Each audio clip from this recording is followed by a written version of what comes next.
بعد فأعوذ بالله من الشيطان الرجيم بسم الله الرحمن الرحيم وإذ أخذ الله ميثاق النبيين لما آتيتكم من كتاب وحكمة ثم جاءكم رسول مصدق لما معكم لتؤمنن به ولتنصرنه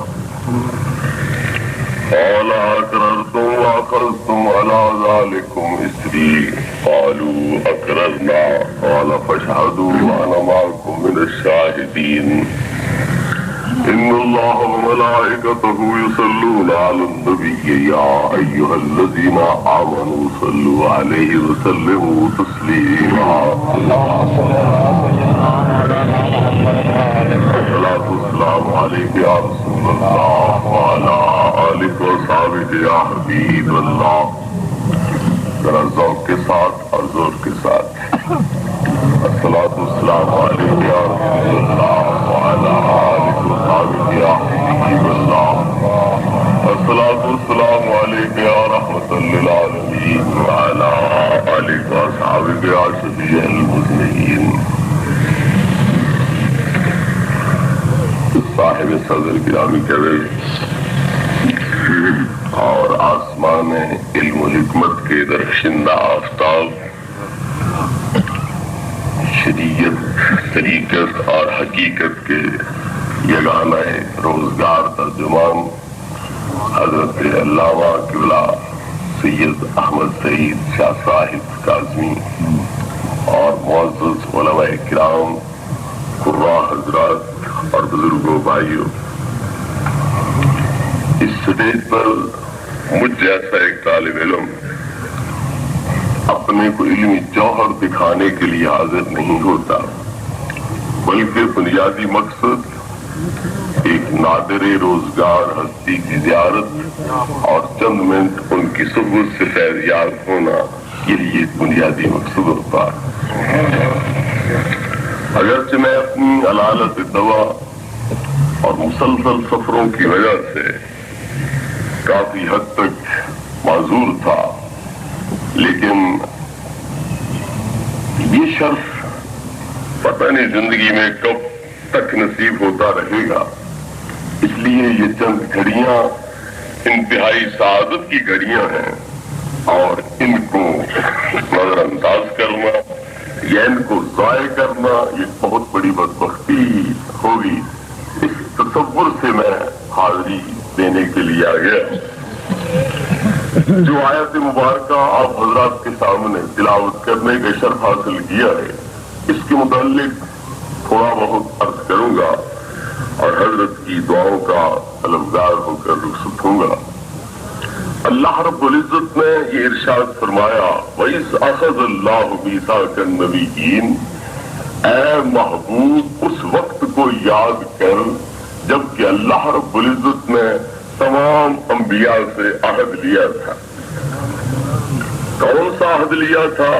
لَمَا آتَيْتُكُم مِّن كِتَابٍ وَحِكْمَةٍ، کہ جب میں تمہیں کتاب اور حکمت عطا کر دوں، اس کے بعد دنیا کے اندر تمہاری امامت قائم ہو جائے، دنیا میں تمہاری حکومت قائم ہو جائے، مشرق سے مغرب تک تمہارے زیر نگیں آ جائے، ہواؤں پہ تمہارے تخت اڑنے لگے، انسان چرند پرند درند یہ سب تمہارے ماتحت ہو جائے، این اس موقع پر میرا محبوب تشریف لائے تو نہ اپنی نبوت پہ نازا رہنا، نہ اپنی رسالت پہ نازا رہنا، نہ اپنی حکومت پہ نازا رہنا، نہ اپنے ہوا میں اڑتے ہوئے تختوں پہ نازا رہنا، بلکہ سب کچھ ان کے قدموں پہ نثار کرتے ہوئے ان کی غلامی کا طوق اپنے گلے میں ڈالا۔ اللہ رب العزت نے ان کلمات طیبہ کے اندر بہت سی چیزیں کیا نبی پاک صلی اللہ علیہ وسلم کی عظمت کے گلدستے ہمارے سامنے رکھے ہیں۔ میں دو چار پھول آپ کے سامنے پیش کروں گا تاکہ آپ بھی ان کی مہک سے اپنے مشام جا کو معطر کر سکیں۔ پہلی بات جو ہے اس کا ترجمہ کرتے وقت ہر مفسر کیا کہتا ہے؟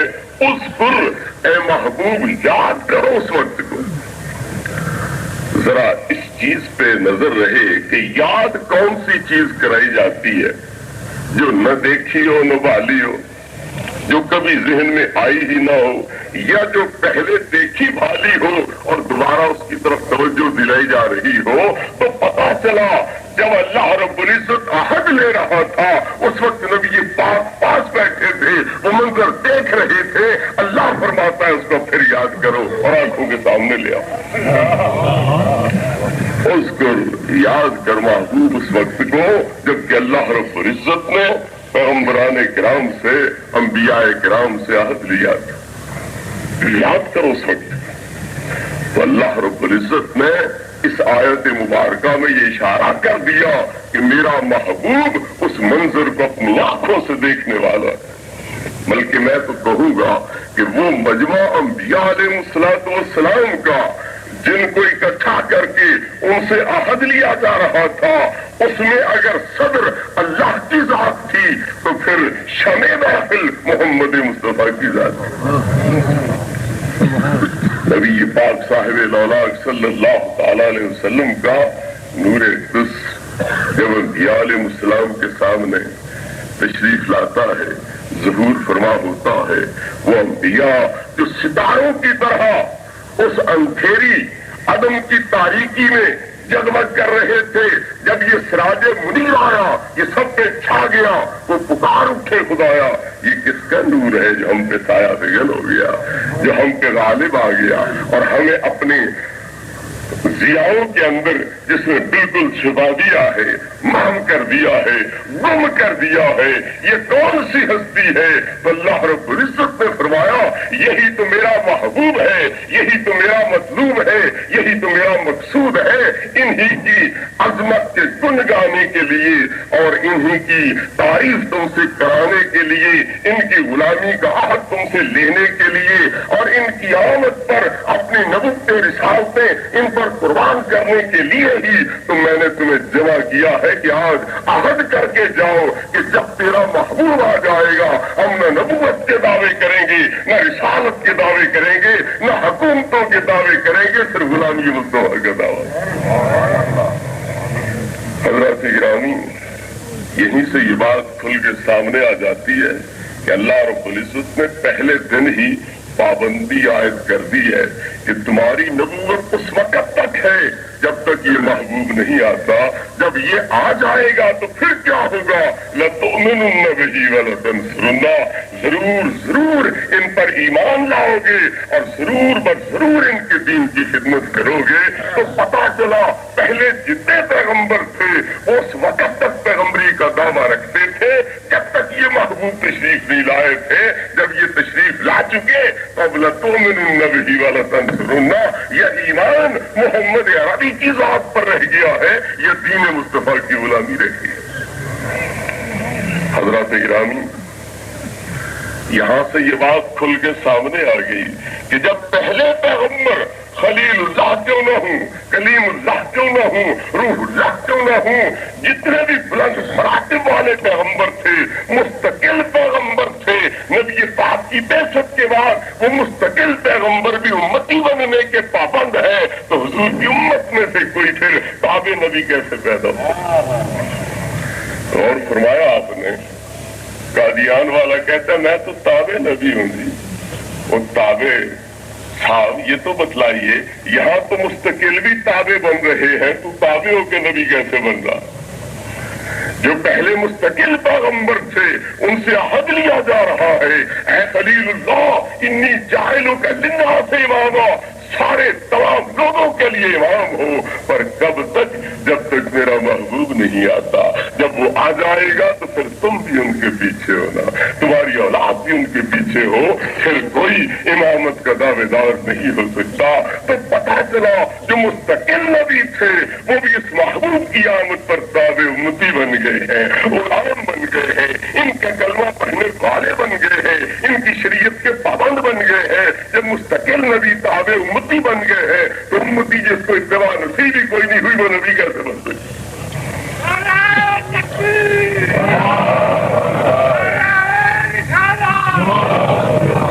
حضرات گرامی، دوسری چیز یہاں